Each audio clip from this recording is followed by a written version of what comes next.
నేను మీకు అండగా ఉంటాను అని చెప్పి ఆయన చేస్తున్న విధానం అన్ని రాష్ట్రాల ముఖ్యమంత్రులు కూడా ఈరోజు ఇన్స్పిరేషన్గా తీసుకొని ముందుకు వెళ్తున్నారన్న విషయం మీరు గమనించాలి. ఈరోజు మనకి 17 మంది ముఖ్యమంత్రులు ఈ రాష్ట్రాన్ని పరిపాలించారు. కానీ 17 మంది చేయలేని ఎన్నో గొప్ప గొప్ప పథకాలని, అభివృద్ధి కార్యక్రమాలని జగన్మోహన్ రెడ్డి గారు మాత్రమే చేయగలిగారు. మీరు కోవిడ్ సమయంలో చూసుంటారు, పక్కనే తమిళనాడు ఉంది, తెలంగాణ ఉంది, కర్ణాటక ఉంది. కనీసం మనుషులు ఏమైపోతున్నారో కూడా ఎవ్వరు పట్టించుకోలేదు. ఎవరికి టెస్టింగ్లు చేయలేదు ఫ్రీ ఆఫ్ కాస్ట్, ఎవరికి వ్యాక్సినేషన్ లేదు, ఎవరికి కోవిడ్ సెంటర్ లేదు. ఒక ఏపీలోనే కోవిడ్ సెంటర్లు పెట్టి ఏ విధంగా టెస్టింగ్లు ఇంటింటికి వచ్చి చేశారు. మీకు వాలంటీర్స్తో పాటు ఏఎన్ఎంలు, ఆశా వర్కర్లు వచ్చి ఇంటింటికి మీకు చేసి వచ్చిన వాళ్ళని కోవిడ్ సెంటర్లో పెట్టి వారికి పౌష్టికమైన ఆహారాన్ని, మెడిసిన్స్ ఇవ్వటమే కాకుండా ఆ తర్వాత అందరికీ కూడా వ్యాక్సినేషన్లు ఫ్రీ ఆఫ్ కాస్ట్తో వేసి ఏ విధంగా మనల్ని కాపాడుకున్నారో మీరు అందరూ కూడా గమనించారు. అలాగే మీరు చూస్తే ప్రతి గ్రామంలో కూడా ప్రతి ఇంటికి వెళ్ళి ఎంతమంది ఉంటే వెల్ఫేర్ స్కీమ్స్ అంతమందికి ఎలిజిబిలిటీ ఉన్న వాళ్ళకి సచివాలయ వాలంటీర్ వ్యవస్థ ద్వారా తీసుకొచ్చారు. గతంలో అయితే మండల ఆఫీసుల చుట్టూ తిరగాలి, లేదా నియోజకవర్గ స్థాయి నగరికి వచ్చి మీరు తిరగాల్సిన పరిస్థితి ఉండేది.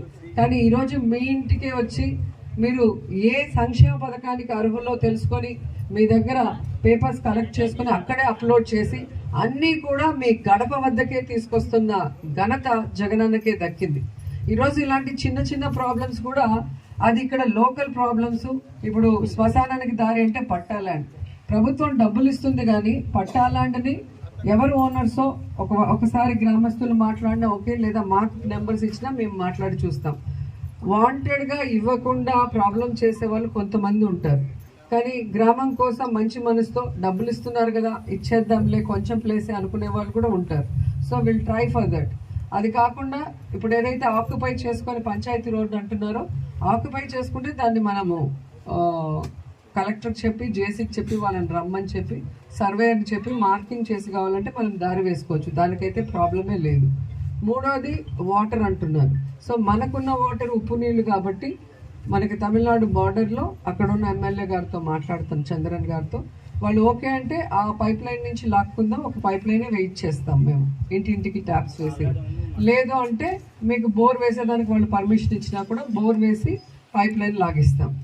లేదు అంటే అప్పుడు ఆర్వో ప్లాంట్ గురించి ఆలోచిద్దాం. సో మీరు అడిగిన మూడింటికి ప్రాబ్లమ్స్లో 2 సాల్వ్ చేయగలిగింది. ఒకటైతే కొంచెం టఫ్, ట్రై చేస్తాం. ప్రకాష్ని పెట్టుకొని మాట్లాడతాను నేను కూడా, తనకు కూడా తెలియాలి కదా.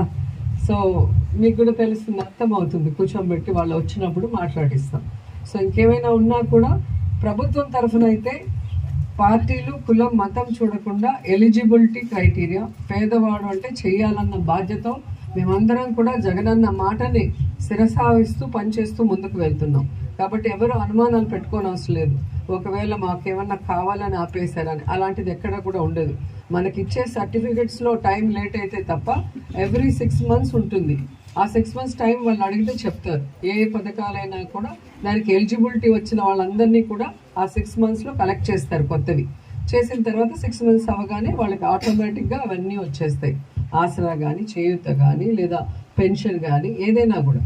సో దానివల్ల మీరు ఎవరు కూడా అనుమానం పెట్టుకోని అవసరం లేదు.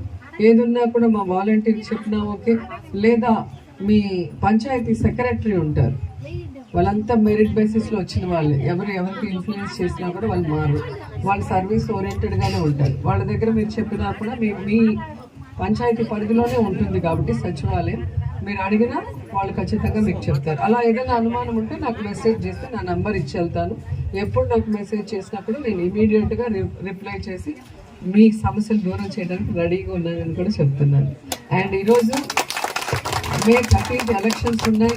సో ఈ 5 years మీరు చూస్తే 30 yearsలో చేయలేని ఎన్నో అభివృద్ధి కార్యక్రమాల్ని, సంక్షేమ కార్యక్రమాల్ని 5 సంవత్సరాల కాలంలో అటు జగన్ గారి ఆశీస్సులతో మేము కూడా నియోజకవర్గాల్లో చేయటం జరిగింది.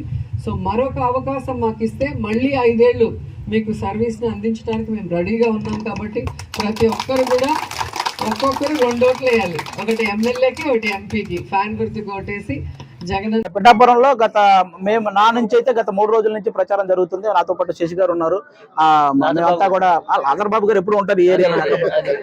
మేమంతా చాలా విస్తృతంగా ప్రచారం చేస్తున్నామండి. ఎక్కడికి వెళ్ళినా కూడా అందరూ చాలా ఉత్సాహంగా, కార్యకర్తలు అందరూ చాలా ఉత్సాహంగా పనిచేస్తున్నారు. మాతో పాటు ఎలాగైతే టీడీపీ శ్రేణులు కానీ బీజేపీ శ్రేణులు కానీ అందరూ కూడా మాతో కలిసి ఉత్సాహంగా పనిచేస్తున్నారు. ముఖ్యంగా వర్మ గారికి చాలా థ్యాంక్ యూ చెప్పుకోవాలి. వర్మ గారి సపోర్టు చాలా చాలా చాలా బాగుందన్నమాట. ఎందుకంటే ఇక్కడ ఆల్రెడీ వర్మ గారు ఇక్కడ ఆల్రెడీ ఒక టైంలో గెలిచిన వ్యక్తి. అలాగే ఇక్కడ ఉన్న వాళ్ళందరితో చాలా అనుబంధం ఉన్న వ్యక్తి.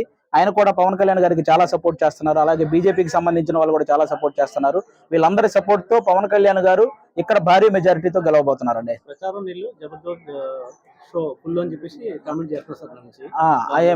జనరల్ గా చెప్తున్నానండి, కమెడియన్స్ అనేది మేము ప్రొఫెషనల్ గా కమెడియన్ అండి, వాళ్ళలాగా పొలిటికల్ కమెడియన్స్ అయితే కాదండి. Thank you.